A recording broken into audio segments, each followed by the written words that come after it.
This is how to reset the service reminder on your Peugeot 206, roughly around about 2000 to 2003, 2004, something like that. Really simple, really easy, if I can get the phone to balance.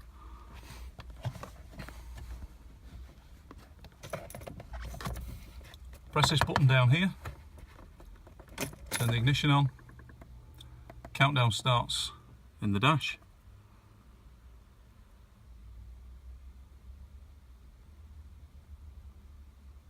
That's it, reset, release, turn it off,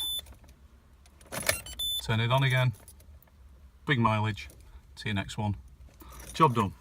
Like and subscribe for more. Thanks for watching.